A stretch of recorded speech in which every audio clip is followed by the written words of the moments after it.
Retrouvez Smart Bourse avec eToro, leader mondial des plateformes de trading social.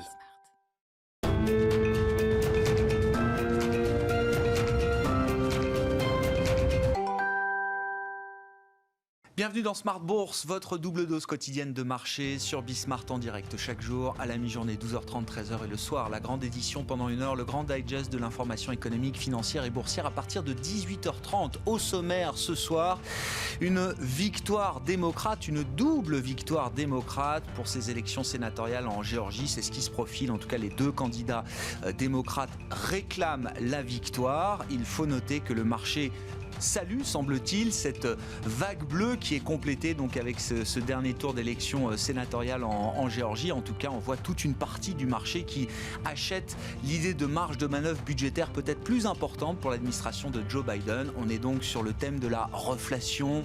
Les banques, l'énergie sont les secteurs qui mènent la danse aujourd'hui sur les marchés. On voit les taux qui remontent avec un 10 ans américain qui a, ça y est, franchi la barre symbolique des 1% pour la première fois depuis l'éclatement de la pandémie en mars dernier. On notera également à l'inverse des valeurs technologiques qui sont un peu moins à la fête. Et puis l'envolée toujours sur les cryptocurrencies avec un Bitcoin qui reste collé aux 35 000 $ au moment où on se parle. Notons quand même dans le même temps la réalité économique qui est loin d'être glorieuse ou très satisfaisante. On voit la job machine américaine qui est en train de caler. Les résultats de l'enquête ADP qui mesure les créations d'emplois dans le secteur privé nous montrent que l'économie américaine a détruit des emplois au mois de décembre pour la première fois depuis le mois d'avril 2020.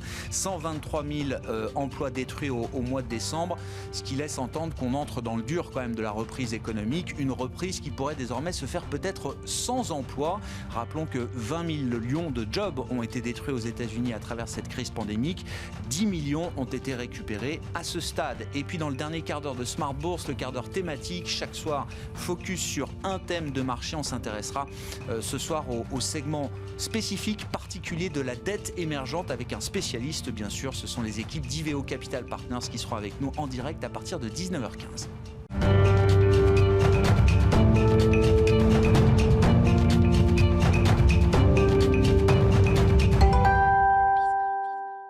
L'optimisme est toujours de mise sur les marchés avec l'idée d'une reprise cyclique. Le trade de reflation a été encore le trade du jour en Europe et aux États-Unis. Le résumé complet de cette séance boursière européenne avec Eva Ben Saadi depuis la salle de marché de Bourse Direct.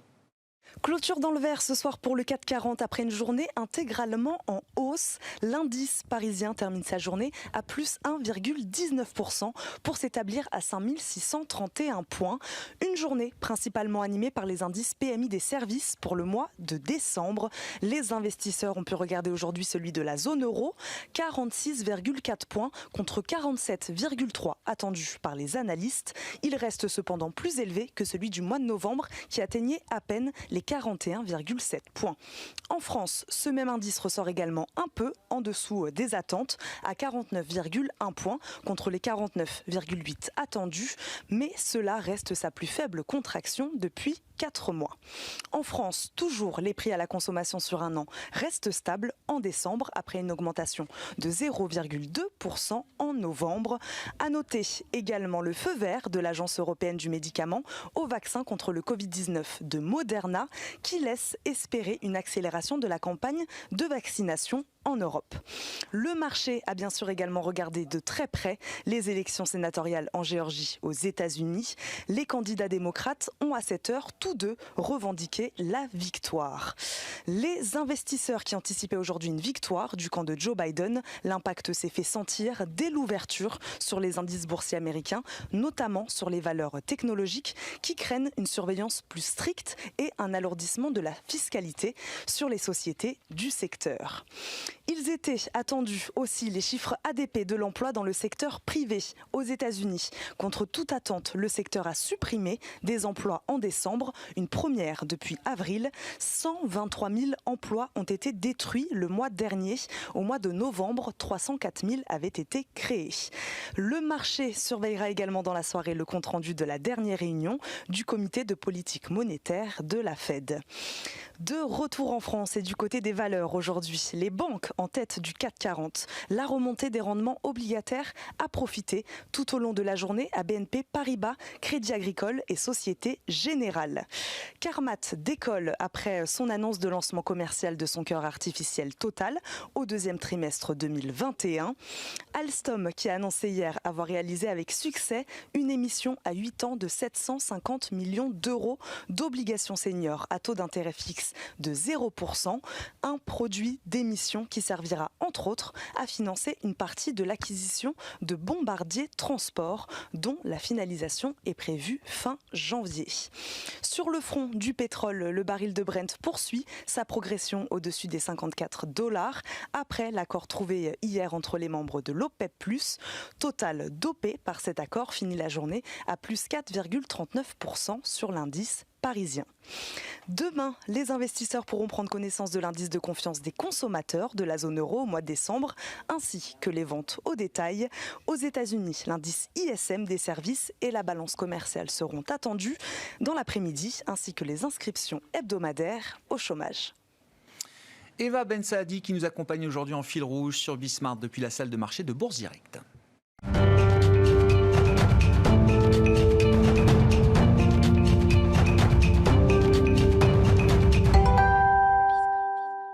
Trois invités avec nous chaque soir en plateau pour décrypter les mouvements de la planète marché. Gilles Guibou nous accompagne ce soir, le responsable de la gestion action Europe chez AXA IM. Bonsoir et bienvenue Gilles.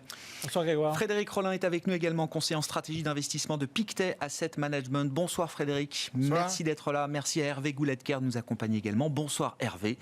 Vous êtes désormais Senior Economic Advisor d'Accuracy. Hervé, le marché, une partie du marché semble adhérer à l'idée de la vague bleue avec la victoire, la double victoire démocrate, encore à confirmer, mais qui semble être le cas au moment où on se parle, au Sénat américain, ce qui donne donc une majorité avec la voix de la vice-présidente Kamala Harris aux démocrates. Je rappelle que quelques mois en arrière, quand même, le scénario Biden plus vague bleue, je ne vais pas dire que c'était le scénario du pire pour les marchés, mais c'était peut-être le scénario qui était le moins positif pour les investisseurs. Oui, alors on a le droit de changer d'avis, vraisemblablement. En fait, ce que l'on peut dire aujourd'hui, si tant est que la vague bleue sénatoriale soit confirmée, c'est que le marché, en fait, focalise sur une poursuite de la relance. On a eu 900 milliards à la fin décembre. Le marché se dit on va bien réavoir un autre plan de relance et ça le dynamise, c'est la reflation et donc un certain nombre de secteurs qui sont favorisés. On le comprend bien. Mais je pense que ça serait bien d'élargir la vision avec une dimension institutionnelle, une dimension économique et puis une dimension peut-être historique.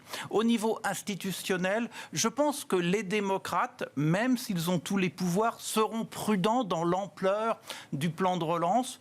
Du côté du Sénat, parce que là où il faudra une majorité qualifiée, ça ne sera pas très facile. Et au niveau de la Chambre des représentants, être étiqueté comme très activiste, très socialiste, alors qu'il y aura des élections dans 2 ans et que la majorité maintenant des démocrates courte, ça va rendre tout le monde un peu prudent. Du côté plus économique, alors on focalise sur le plan de relance, très bien, mais n'oublions pas qu'on aura aussi sans doute des hausses d'impôts pour les grandes entreprises, sur les dividendes, sur les ménages aisés. Il faudra que la pilule passe. Et au niveau sectoriel, il y aura des gagnants et des perdants. Parmi les gagnants, les énergies douces, non polluantes, les infrastructures, vraisemblablement. Parmi les perdants, la santé, vraisemblablement. Les prix de la santé, du médicament pourraient baisser. Et puis la tech. La tech pourrait subir une réglementation plus forte. Et puis la dernière notation, en forme un peu de clin d'œil, l'histoire nous dit que lorsque l'on a un président d'un bord, avoir au moins une des 2 chambres de l'autre, c'est la situation la meilleure pour le marché. Avoir tout le monde de la même couleur, finalement, c'est pas ce que le marché préfère, parce que c'est là où des bêtises vues du marché peuvent apparaître. Bon, comment vous regardez cette situation politique américaine qui nous a beaucoup occupé en fin d'année? On arrive au bout de l'histoire avec ces 2 élections sénatoriales en Géorgie. Alors, qui ne sont peut-être pas un game changer, Gilles, je ne sais pas comment vous regardez la situation, mais qui confortent au moment où on se parle l'idée de la reflation chez les investisseurs. Alors, très clairement, le scénario Biden avec une victoire sénatoriale, c'était une anticipation de plus de soutien, de plus de plans de relance. Et donc ça, à court terme, c'est plutôt bien. La contrepartie de ça, c'est plus de déficit et donc potentiellement un dérapage sur les taux, avec éventuellement à un moment donné des anticipations inflationnistes et un dollar un peu plus faible. Donc, nous, à ce stade, comment on regarde ça ? On pense que de toute façon, les taux, la Fed ne laissera pas les taux s'envoler parce qu'elle ne peut pas se permettre d'avoir les taux qui s'envolent. Et donc, si on a un dérapage sur les taux, il devrait être assez limité. Est-ce que ça sera 1,20, 1,25 ? Mais a priori, pas sûr que ça puisse aller très loin. Néanmoins, ce qui nous inquiète, entre guillemets, aujourd'hui, c'est ce qu'on a vu, c'est que la vague de baisse des taux avait conduit les investisseurs à tous adopter exactement les mêmes positions. Ouais. Ça avait favorisé tous les actifs à duration longue, au premier rang desquels les titres à forte croissance, dont la technologie et un certain nombre de titres de la consommation durable. Une remontée des taux va offrir l'opportunité à certains investisseurs qui traditionnellement sont détenteurs d'obligations de se repositionner sur des obligations même à 1,25. Et donc de sans doute faire des dégagements sur les actions. C'est des flux qui vont sortir d'une partie du marché action, les bonds proxy, ce qu'on appelle, et ce qu'on voit, pour revenir peut-être sur de l'obligataire plus traditionnel. Le marché action aujourd'hui se comporte vraiment comme une variable d'ajustement du marché des taux. Et ça, si on peut avoir un côté positif sur le côté économique pour la croissance d'un certain nombre d'entreprises, de l'autre côté, sur le marché, c'est pas sûr que l'impact final soit complètement positif, compte tenu du poids très important que représente notamment le secteur de la technologie. Donc on pourrait avoir finalement un impact pour le marché action américain principalement, parce que c'est là où la technologie est importante, potentiellement un impact légèrement négatif, surtout si on a des annonces de hausse d'impôts, de régulation. Si on regarde les choses d'un point de vue indiciel, et votre métier est justement plutôt de regarder les choses entreprise par entreprise, mais d'un point de vue indiciel, vous dites, on pourrait se retrouver, si je caricature, avec un Nasdaq qui sous-performe alors qu'il vient de prendre plus de 40% au cours de l'année 2020. Et un Dow Jones qui se reprend un peu plus. Ouais. Et donc on pourrait avoir un rééquilibrage. En Europe, ça pourrait être effectivement, si on traduit ça sur l'Europe, une remontée des titres sensibles à la replantification de la courbe des taux, donc un peu les banques. C'est ce qu'on voit. Les banques aujourd'hui et un peu les matières encore premières. En forte hausse. Ouais. Parce qu'effectivement, ce qu'on voit, c'est un besoin, une reprise cyclique, on a besoin de matières premières. Comment le marché fait le lien entre ce qui se joue aux États-Unis, qu'il y ait plus de relance aux États-Unis, je comprends que c'est bon pour l'économie américaine. Forcément, ça va se déverser aussi sur les économies européennes. Est-ce que ça va aider à repantifier la courbe de taux en Europe ? Dans quelle mesure ? Il y a toujours par mimétisme, je comprends l'idée du jour, mais est-ce que il y a quand même des investisseurs qui font des arbitrages et que à un moment donné, si le taux américain remonte, nécessairement ça va offrir des opportunités pour des investisseurs européens éventuellement pour se dire finalement je vais vendre un peu de Bund, c'est là où ils peuvent le faire, pour aller me repositionner sur du 10 américain qui offre plus de rendement. Et donc tout ça va, je veux dire, c'est pas des marchés hermétiques. Et ils sont complètement connectés. Et donc, effectivement, ça offre des opportunités d'arbitrage. Et c'est ces opportunités d'arbitrage qui vont... D'où la montée des banques aujourd'hui en Europe, de l'énergie et des taux qui remontent aussi un peu. Parce que le 10 ans allemand aujourd'hui n'a pas spécialement... Non. C'est surtout le 10 ans américain qu'on regarde. Bon, sur la politique américaine, ça y est, on arrive au chapitre final. Frédéric, quels enseignements on peut en tirer ? Parce que c'était, encore une fois, pas tout à fait le scénario. C'est un peu une surprise, cette victoire démocrate. C'est une surprise. Quand on regarde leur premier tour, clairement, les Républicains avaient pas mal d'avance.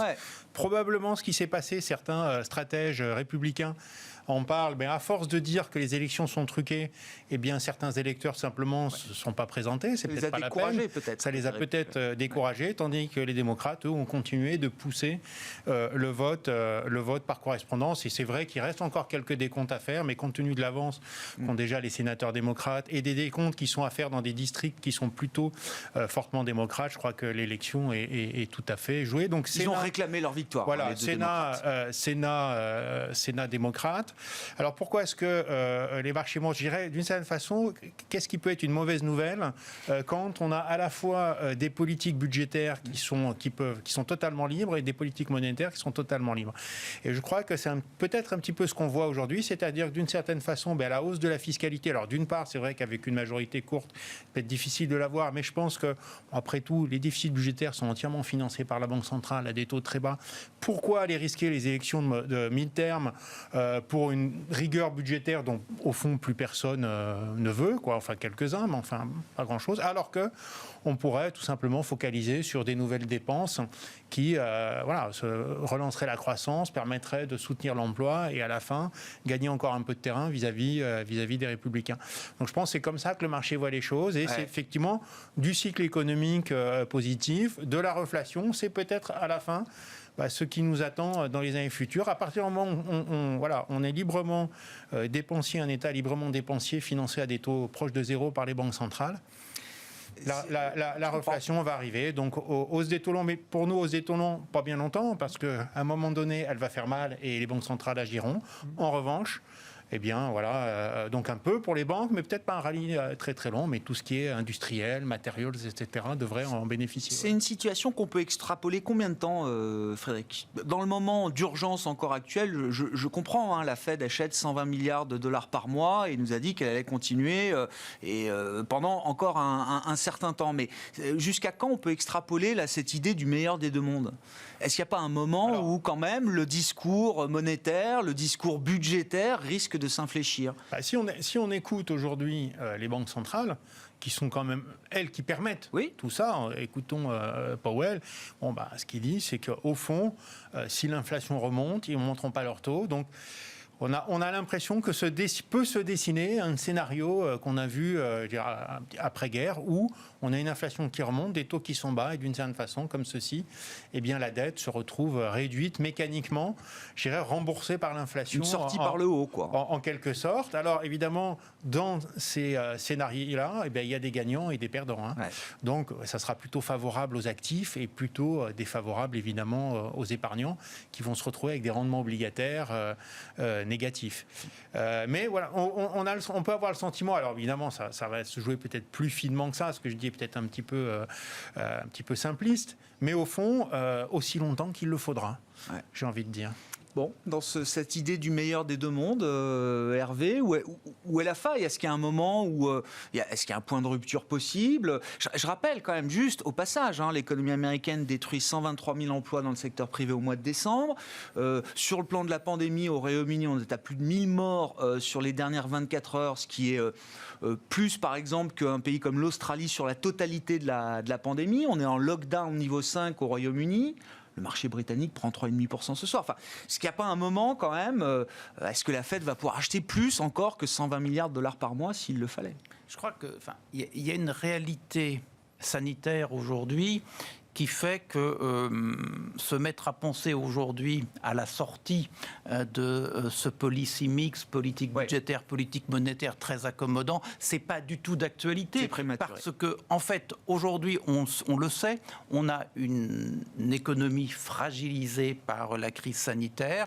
Si on a une troisième vague qui arrive, ça va la fragiliser encore plus, d'où la nécessité d'un soutien. Donc, c'est pas une question d'actualité. Elle finira par apparaître vraisemblablement. Et en fait, il faut se souvenir que si, et on l'a connu dans les années 60, que si on a une politique budgétaire très expansionniste pour des tas de bonnes raisons, et on peut facilement trouver des bonnes raisons, on peut dire qu'il faut que l'on accompagne un changement massif du monde vers une économie plus propre, vers le digital, et que face à un secteur privé qui est peut-être un peu hésitant ou fragilisé, eh bien on aura besoin d'un accompagnement par la puissance publique. On trouve des tas de bonnes raisons.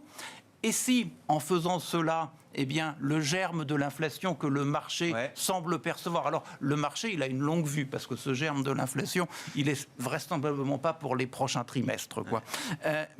Et si on bloque la capacité d'action de la politique monétaire, c'est ce que les États-Unis avaient fait en 64-65, et c'est comme ça que le germe, non pas de l'inflation, mais de la stagflation, qui a été très mauvaise pour nos activités à tous, est entré pendant relativement longtemps dans l'économie. Donc tout ça, oui, ça peut très bien apparaître si c'est mal géré. Mais je dirais que c'est bien d'y penser. Est-ce qu'il faut intégrer cela maintenant ? Non. Maintenant, on a encore beaucoup de fragilité sanitaire, économique, et en termes de politique, on sait ce que l'on doit faire. Donc il y a ces sujets. et ils ont de la valeur, mais ce n'est pas une valeur actuelle, quoi. Bon. Et ça veut dire que sur le plan des marchés, sur le plan de l'investissement, il est encore approprié de rester constructif sur les actifs les plus risqués, la classe action notamment.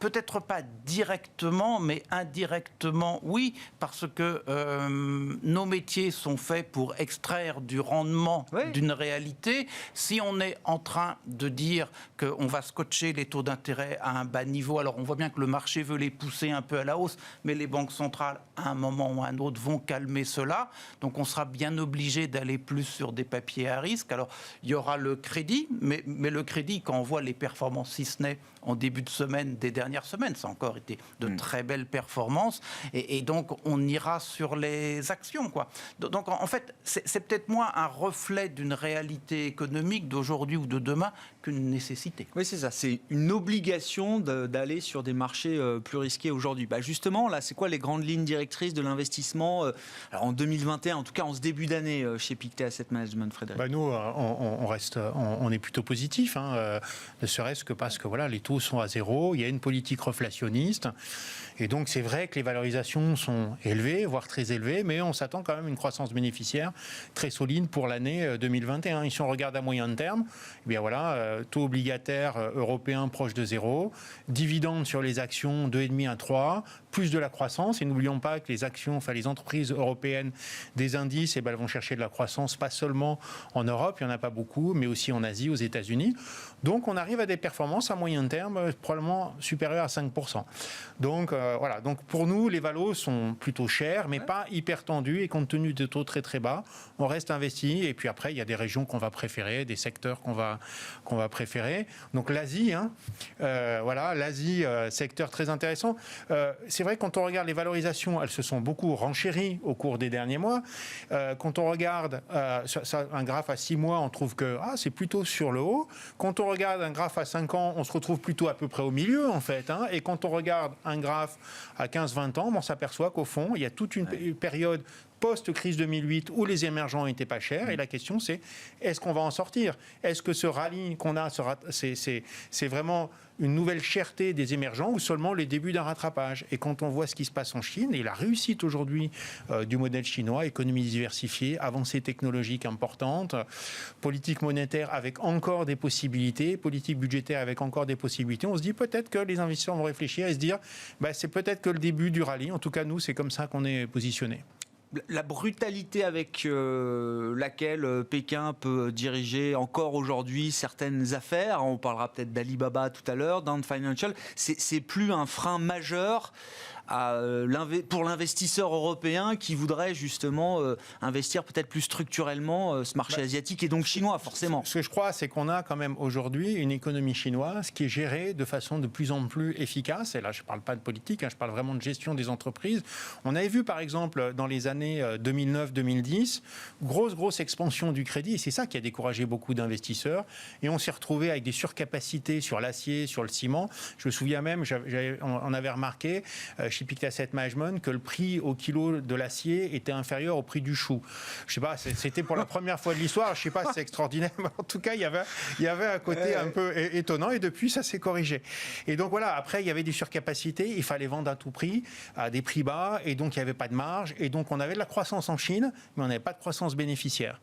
Là, on a le sentiment quand même que depuis Xi Jinping, c'est une croissance de qualité, qu'on a véritablement des marges d'entreprise qui sont plus solides et une croissance bénéficiaire qui va de pair, je dirais, avec la croissance économique. Au global, c'est un environnement macro et microéconomique qui est beaucoup plus satisfaisant aujourd'hui, vous dites, voilà, en et Chine. Je pense, en Chine, chez ses voisins, et donc je pense qu'au fond, on a quand même aujourd'hui, on est en train de refaire le lien probablement entre croissance économique et croissance bénéficiaire. Je pense que les investisseurs vont s'en apercevoir, et qu'à ce moment-là, on peut revenir sur des valorisations plus élevées sur les marchés asiatiques. Gilles, alors je comprends l'idée des taux bas qui poussent les investisseurs à prendre plus de risques. Cette logique existe depuis un moment. Elle est renforcée aujourd'hui avec la multiplication des politiques monétaires et budgétaires. Sur la partie croissance, enfin, je veux dire, est-ce qu'en ce début d'année, on est toujours aussi convaincu qu'on va avoir une reprise très forte des bénéfices des entreprises, de la croissance économique? Encore une fois, au moment où on se parle, on est en train de resserrer la vis sanitaire un peu partout, très durement au Royaume-Uni, en Allemagne, en Italie, peut-être demain en France. On parle d'une nouvelle récession, en tout cas d'un nouveau trimestre de croissance négative peut-être en Europe, ce qui n'était pas forcément dans les cartes il y a encore quelques semaines. Hein. Je reviendrai sur ce que disait Xavier. En réalité, c'est que ça va dépendre où on regarde. Oui, Hervé, oui. Ça dépend où on regarde. Si on regarde sur le prochain trimestre, voire le prochain semestre, on a un effet de base, année sur année, qui va être très fort. Pourquoi ? Parce que l'an dernier, en Chine, au premier trimestre, tout était arrêté. Et au deuxième trimestre, c'était l'Europe et les États-Unis qui étaient arrêtés. Du coup, on va avoir une base de comparaison qui va être très facile. Donc, les taux de quand vous partez de zéro, la moindre variation positive fait que vous avez une croissance. Donc, la croissance va être très forte. Là où, effectivement, il va falloir faire attention, c'est que quand on va regarder sur la fin d'année, la base de comparaison va devenir plus compliquée. Là où aussi il peut y avoir un tout petit souci à plus court terme, c'est que la vélocité avec laquelle on rentre en 2021 a plutôt été revue à la baisse. Mais pour l'instant, le marché veut être positif. On a mis derrière nous tous les problèmes politiques. Le Brexit, c'est fini. La crise sanitaire, on est encore dedans. Mais le vaccin, c'est une question de temps. On sait qu'il va se mettre en place. D'accord, mais si on prend 2, 3, 4 mois de plus pour atteindre l'immunité collective que le marché a acheté de manière assez globale, ça va se jouer quand même dans les résultats des entreprises à un moment. On va le voir dans les résultats des entreprises, mais à court terme, la réalité, c'est que on a les plans de soutien, et à la limite, si on prend un peu de retard, on se dit on va avoir un peu plus de soutien budgétaire. Et en fait, aujourd'hui, le marché aujourd'hui veut porter sa lunette rose et dit, de toute façon, on aura plus de soutien de la part de la Fed, de la part des banques centrales.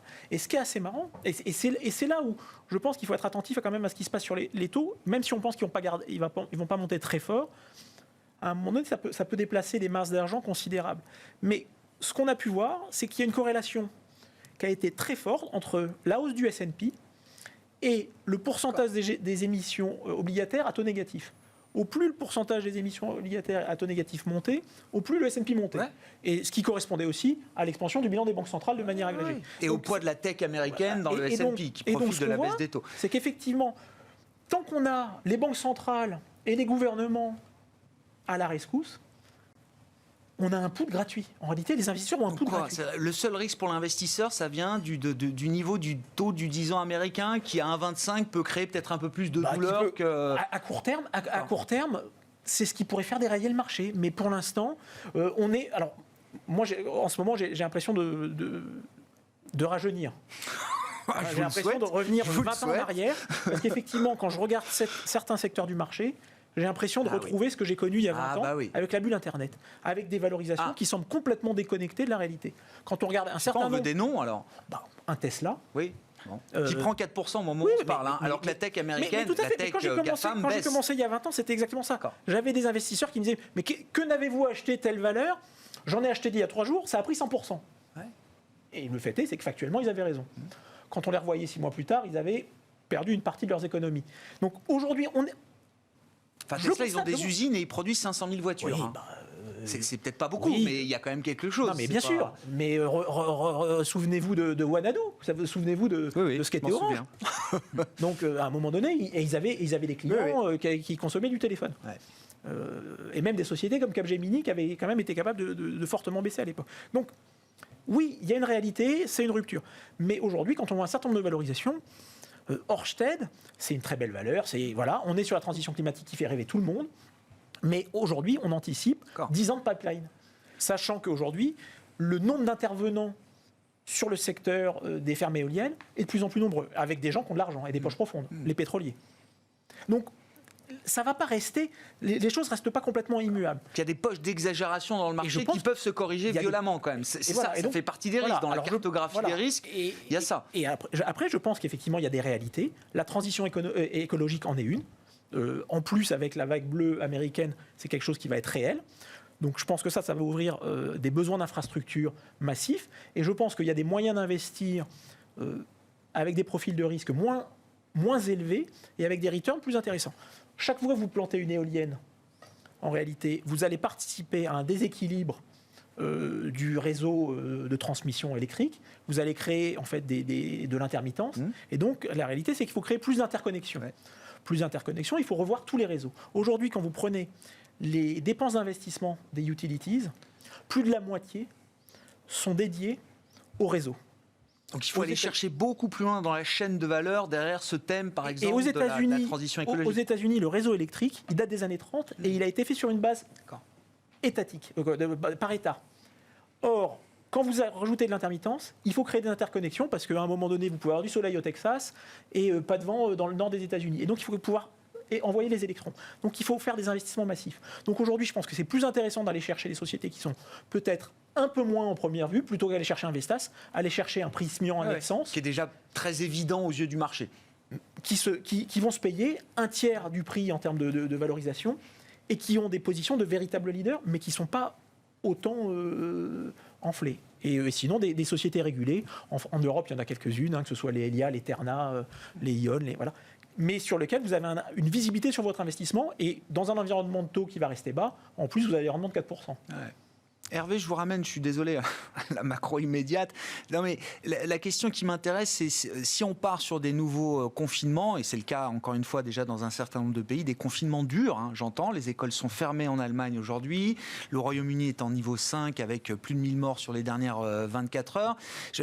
Est-ce que c'est un confinement? Est-ce que l'impact économique des confinements, plus il se multiplie, est dégressif, décroissant? On s'adapte, on arrive à vivre et à faire tourner l'activité économique, même en période de confinement, ou est-ce que non, partant d'une économie qui a déjà été très fragilisée, est-ce qu'un nouveau confinement un peu global, un peu dur, est-ce que ça peut avoir un coût qui nous rappellerait par exemple le coût du premier confinement? En fait, ce qui est compliqué dans cette question, qui est une bonne question, c'est qu'il y a une linéarité. En fait, il y a un apprentissage, mais il y a sans doute des niveaux où il y a un risque de rupture. Je m'explique. Ce qu'on voit bien aujourd'hui, c'est que nombre de cas est moins bien corrélé à mobilité. Lors du premier confinement, augmentation des cas, mobilité qui se réduit, et derrière cela, économie qui se casse la figure. On a appris, la politique sanitaire a appris, et ce qui fait que aujourd'hui, le nombre de cas et la mobilité, c'est moins bien relié. Donc, et ça, c'est un message positif, puisque derrière, on voit qu'entre mobilité et activité économique, c'est moins bien relié. On ne sait faire fonctionner une économie avec une mobilité contrainte. Ouais. Donc on voit bien qu'on a envie de se dire, fort de ces apprentissages, eh bien, on a un regard plus confiant. Mais il n'empêche que dans ces phases, on a quand même un affaiblissement. Les ménages les plus faibles sont vraiment pas bien, les entreprises les plus faibles ne sont pas bien, les pays les plus faibles ne sont pas bien. Et donc si on remet un coup sur la tête de ce substrat économique fragilisé, c'est là où on peut entrer dans une logique de rupture. On aura beau avoir appris, on aura beau mettre des soutiens à l'économie, eh bien, ça ne marchera pas si bien que cela. Ouais. Mais il y a quelque chose qui me frappe, un graphique tout bête. Vous regardez la dispersion des performances économiques entre pays et la traduction en termes de croissance collective, croissance mondiale, eh bien, plus vous avez une dispersion forte, donc plus finalement il y en a qui s'en sortent mieux que d'autres, plus ça fragilise tout de même la capacité collective à croître. Et on en est un peu là aujourd'hui. Donc, on a appris, et ça c'est vraiment bien, on s'est mieux géré. Il n'empêche qu'un nouveau coup sur la tête, si tant est qu'il devait être fort en début d'année, au-delà des effets bases et des choses comme ça, qu'il faudrait prendre en compte, c'est quand même une fragilisation et on aura plus de mal à gérer cet état-là. Ouais. Ça alourdit encore la charge. Un mot là-dessus, Gilles. Et puis, moi, je pense que cet élément, il est important parce que là où Hervé disait tout à l'heure, je ne pense pas nécessairement que les taux d'impôt vont monter. En réalité, ce qu'on voit partout, c'est que les plus faibles ont été fragilisés. L'année 2020, le 0,01% des personnes les plus riches sur Terre sont enrichies encore de 37 milliards. Je crois que c'est à peu près ça le chiffre l'an dernier. Alors que les plus faibles sont devenus encore plus faibles. Et que cette désespérance sociale, elle s'est accrue partout.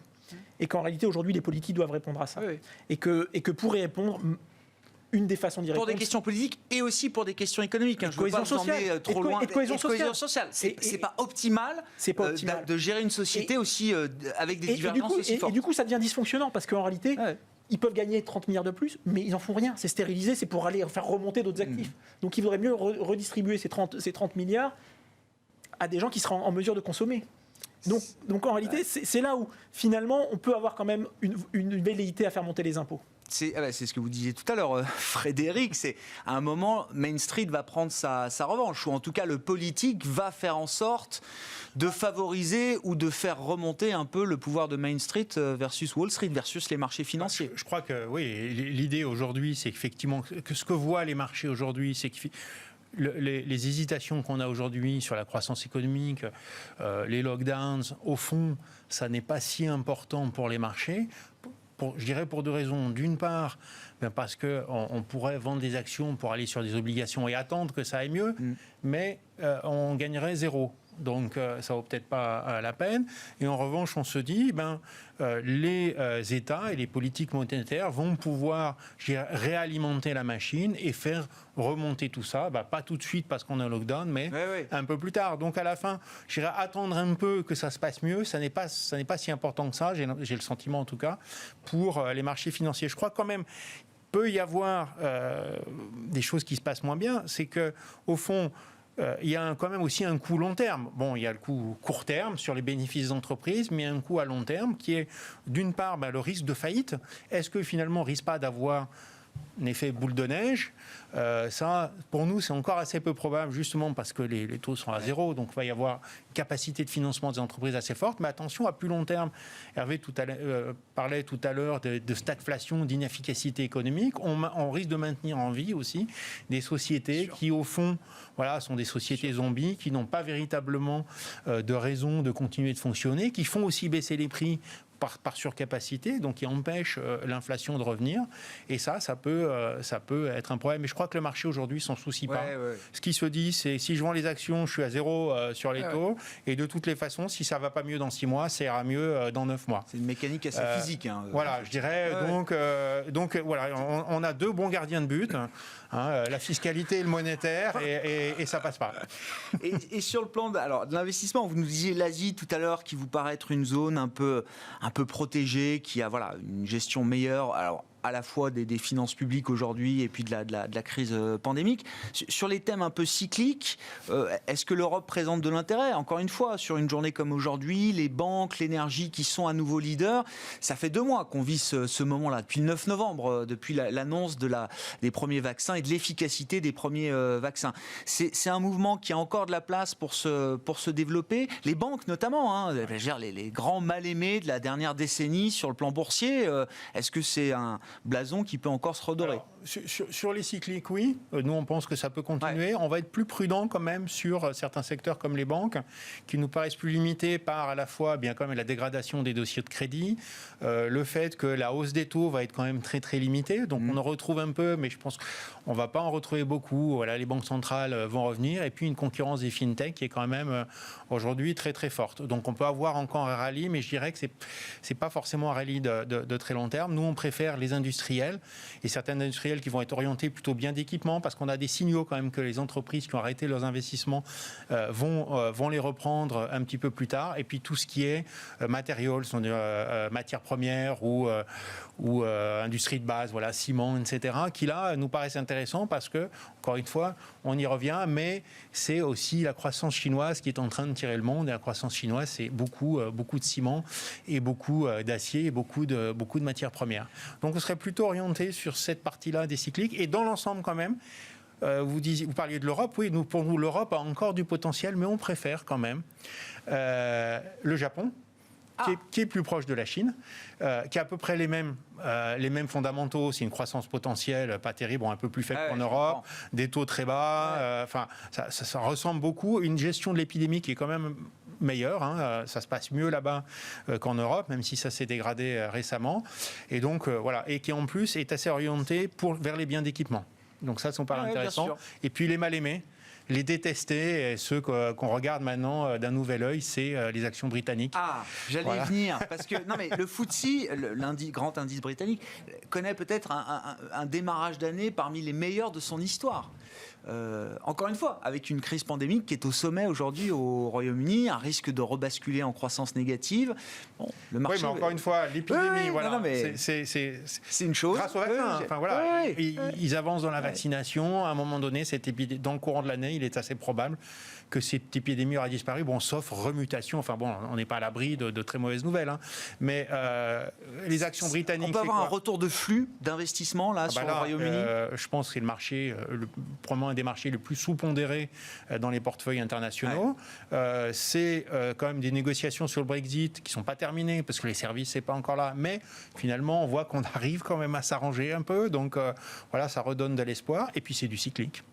Donc, ça coche pas mal de cases. Ça coche les cases, je dirais. On dit souvent dans un marché, les étoiles s'alignent. Voilà, et on a le sentiment qu'en ce début d'année, les étoiles sont alignées sur les actions britanniques qui sont quand même encore sur des niveaux de valorisation franchement très très faibles par rapport.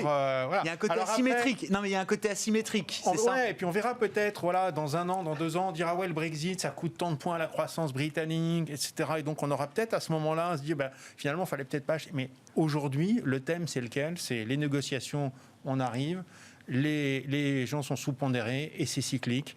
Et puis, les effets à long terme du Brexit, on aura le temps d'en parler plus tard, je pense. Je vous vois faire la moue, Hervé. Moi, je fais la moue à un double titre.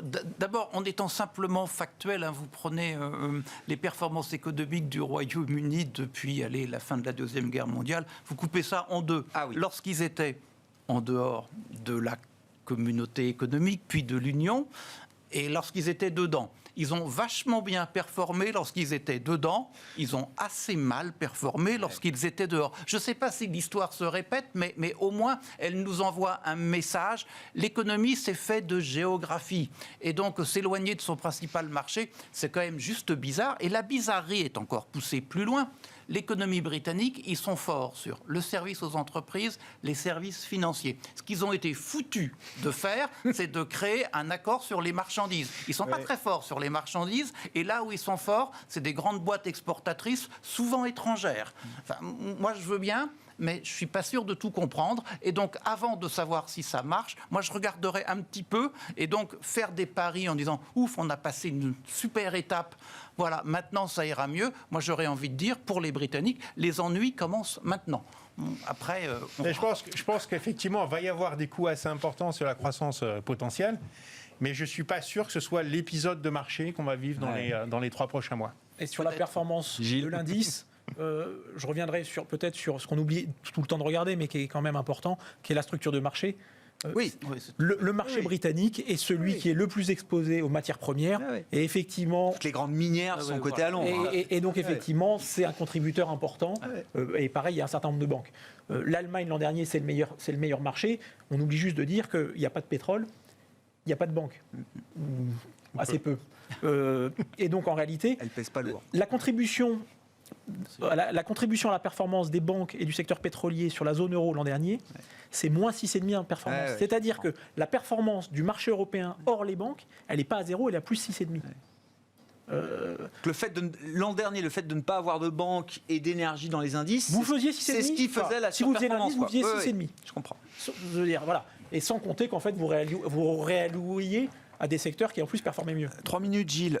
Alibaba se prépare à tester les marchés obligataires avec une émission dont on nous dit qu'elle pourrait dépasser les 5 milliards de dollars. Je crois que l'opération est encore à préciser, mais dans le contexte politique, de pression politique de Pékin sur, alors bien sûr, Jack Ma, Alibaba, Ant Financial, tout ça c'est le même ensemble, et face à ça, les derniers jours de Donald Trump qui signe des décrets pour essayer de sortir encore des applications chinoises du marché américain, dont des applications qui appartiennent à Alibaba et Ant Financial, ça semble être quand même un moment de vérité important pour un groupe gigantesque qui sera toujours là demain et qui arrivera à lever de l'argent sur les marchés. Mais ça semble être un test intéressant là.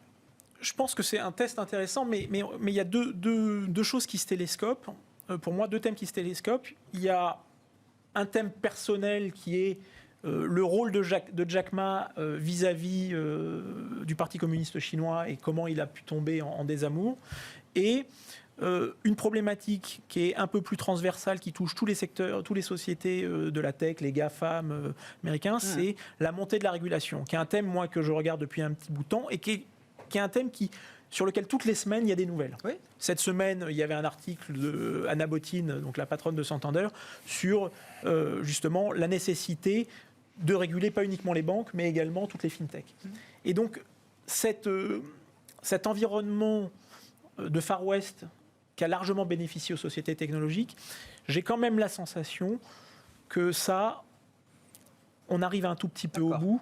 Et du coup, effectivement, ça peut nécessiter, dans certains cas, un peu plus de capital, mais très certainement, éventuellement, un peu plus de pression sur les marges et éventuellement de pression sur les taux d'impôt. Donc je pense que c'est quelque chose. Ça va être un test intéressant, mais je ne suis pas sûr qu'Alibaba soit le bon exemple parce qu'il y a trop de choses qui sont intégrées pour véritablement avoir une lecture. Non, mais sur le sujet, on reboucle avec l'élection des 2 sénateurs démocrates qui fait un peu baisser les fangs parce qu'on connaît la volonté de régulation côté démocrate pour ces grandes plateformes, quoi.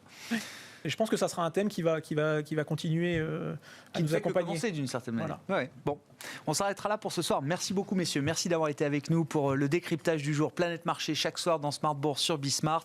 Ce soir avec Gilles Guiboul, responsable des actions européennes d'AXA IM, Frédéric Rollin, conseiller en stratégie d'investissement de Pictet Asset Management, et Hervé Gouletker, Senior Economic Advisor chez Accuracy.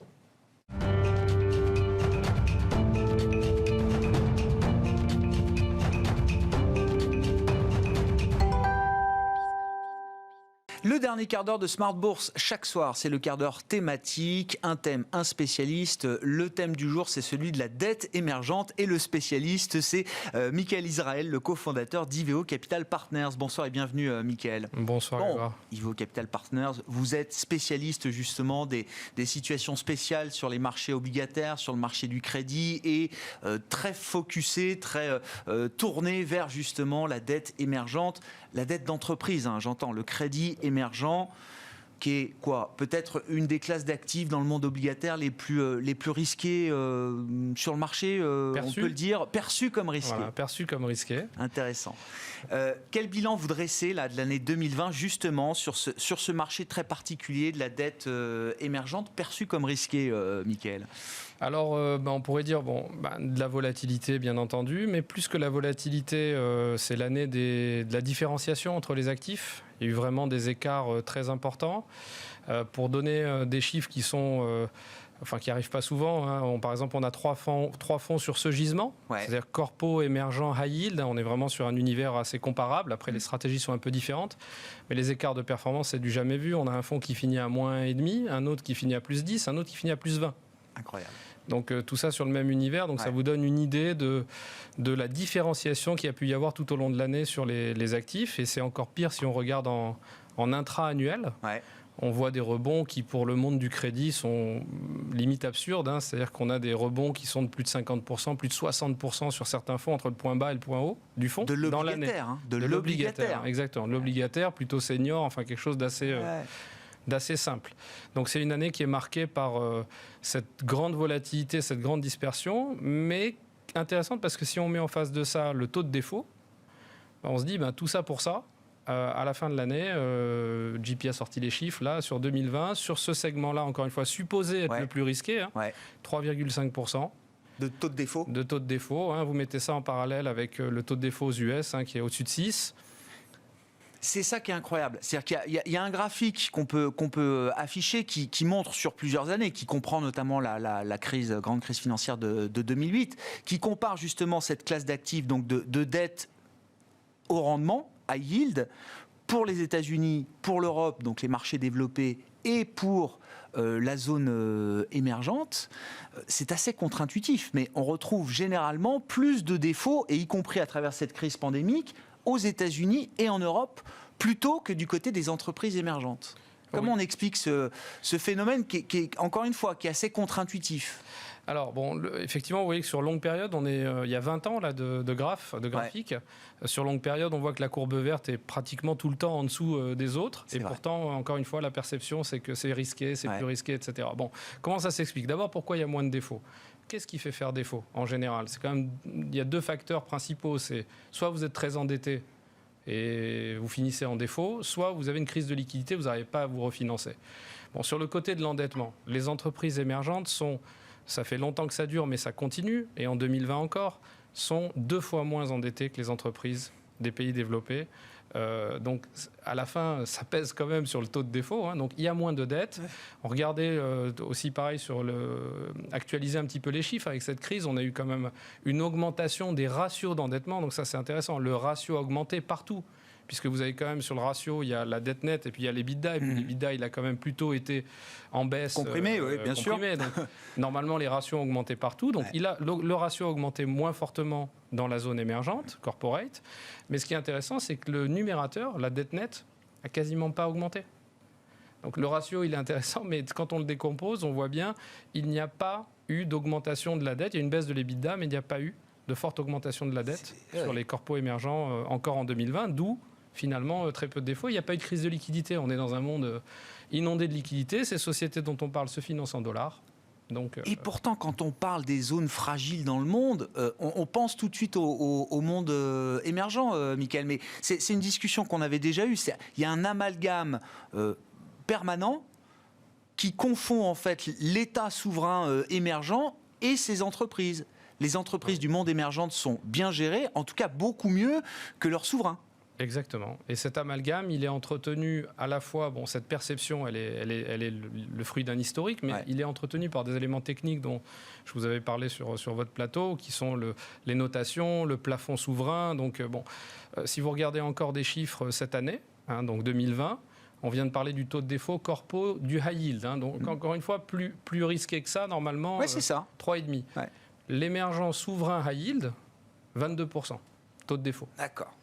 Ouais. Vous voyez, donc on voit encore une fois une décorrélation totale dans les chiffres entre les défauts souverains et les défauts corporate, et pourtant il y a un amalgame et un système financier qui fait que si un État fait faillite ou a des problèmes, c'est comme si toutes les entreprises du pays allaient faire faillite ou allaient avoir des problèmes. Ouais. Alors, soit vous le prenez comme une opportunité, soit vous sortez, soit vous vous intéressez pas à la classe d'actifs, soit vous allez justement faire votre marché et regarder plus précisément ce qui se passe. Ça crée de la volatilité, c'est sûr. Quand on refait encore le bilan de 2020, là, vous disiez, volatilité et grande disparité des performances. Quand on rentre un peu dans le détail, c'est quoi? C'est vraiment entreprise par entreprise, émetteur par émetteur, comme on dit dans vos métiers. Est-ce que c'est des questions sectorielles, des questions géographiques aussi qui ont pu jouer, Mickaël? Je crois que, alors on va dire géographique peu finalement cette année. Je pense que dans les émergents, justement, on a eu aussi des effets qui ressemblaient à ce qui s'est passé dans les pays développés. C'est-à-dire on a eu des resserrements assez forts des spreads une fois qu'ils se sont écartés. Enfin, une normalisation qui s'est fait assez vite. Ouais. Je ne crois pas que ça a été vraiment géographique. Ça a été sectoriel, comme à l'image de ce qui s'est passé partout dans le monde. Et dans ce monde-là, précisément, au niveau des notations. Il n'y a pas eu puisqu'on parle un peu de rattrapage en séquence, les actifs, c'est comme un peu dans les actions, on parlait des cycliques et de la value, etc. Dans le crédit aussi, les choses resserrent, mais ça ne se fait pas tout en même temps. Il y a toujours un décalage. L'année, elle est calendaire, c'est comme ça. Mais les marchés, eux, ne s'arrêtent pas au 31-12.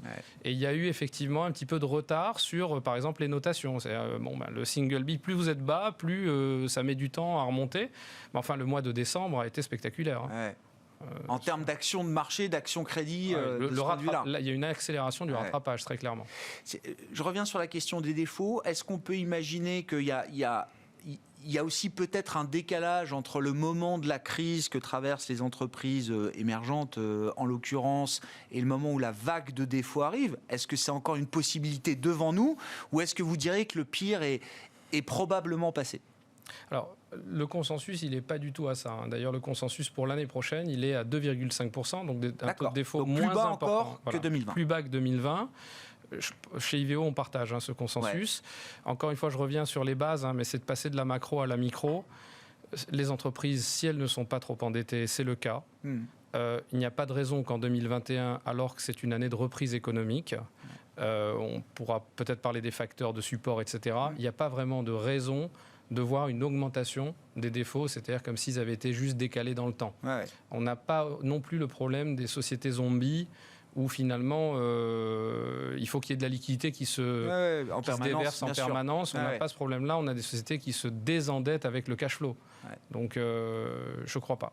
Bon, et alors justement, quelle va être la stratégie d'intervention là pour 2021 ? Enfin, encore une fois, le rythme calendaire, c'est une chose, mais pour les prochains mois, les prochains trimestres, si on est toujours sur l'idée d'une amélioration économique, d'une baisse des taux de défaut, quelle grille de sélection est-ce que vous allez appliquer là sur ces marchés, encore une fois, de dettes d'entreprises émergentes au rendement ? Bon, alors, je crois que pour 2021, ce qu'il va falloir faire, c'est essayer d'aller... je vais un peu comparer ça avec les indices pour voir peut-être l'apport de la gestion active. Il y a des années où ça peut apporter moins, il y a des années où ça peut apporter plus. L'indice, aujourd'hui, qui est statique, l'indice, il a déjà compressé pas mal. Quand je dis compressé, ça veut dire qu'il s'est déjà réapprécié. Il a moins baissé, et puis il a remonté. Il offre aujourd'hui un rendement de l'ordre d'un peu moins de 5% en euros. D'accord. Vous voyez, donc c'est pas non plus spectaculaire. Mais ça, c'est l'indice. Et comme il y a eu une année de différenciation, donc beaucoup de dispersion, pas de convergence, en général, l'étape d'après, quand les choses se normalisent, c'est la convergence. Et en plus, c'est l'effet naturel des quantitative easing. Il ne faut pas l'oublier, ça provoque, ça fabrique de la convergence. Et je pense que cette année, c'est ça la stratégie, c'est d'aller chercher justement en picking les beaux dossiers qui ont encore de l'effet rattrapage et juste se positionner dessus. Les risques de défaut sont faibles et a priori, si tous les supports, liquidité abondante, reprise économique, dollar faible, enfin beaucoup de choses sont très favorables à l'émergent. Il y a beaucoup de voyants au vert pour les émergents. Voilà, donc si tout ça reste en place, entre le carry, c'est-à-dire le fait que les coupons sont relativement élevés, donc toute chose égale par ailleurs, vos prix ne bougent pas sur les obligations, rien que le carry déjà va vous apporter quelque chose, plus l'augmentation des prix, compression de spread, ça devrait être une belle année. Aller chercher des émetteurs en dehors des indices, ça veut dire quoi ? Des émetteurs de plus petite taille, des émetteurs qui sont sous le radar, qui sont peut-être pas forcément suivis par toutes les grandes agences de notation crédit ? Oui, c'est un peu tout ça. Alors c'est un peu tout ça. Et puis ça ne veut pas dire que des émetteurs qui sont hors indice, mais c'est aussi peut-être pondérer plus des émetteurs qui sont très peu pondérés dans les indices, par exemple. Bon, le principe de la gestion active, le bond picking, comme on dit, c'est ça dans les métiers obligataires. La gestion active action et puis la gestion active sur le marché obligataire. Merci beaucoup, Mickaël, d'être venu nous voir pour nous apporter ces éléments très précieux là autour de ce segment de marché dont on parle assez peu, je dois dire, mais toujours très intéressant de suivre les enseignements que vous avez pu retirer de cette année 2020 pour le monde émergent et la dette entreprise émergente notée en catégorie spéculative, comme on dit, à haut rendement. Mickaël Israël qui était à mes côtés pour ce quart d'heure thématique ce soir dans Smart Bourse, cofondateur d'Iveo Capital Partners. Merci.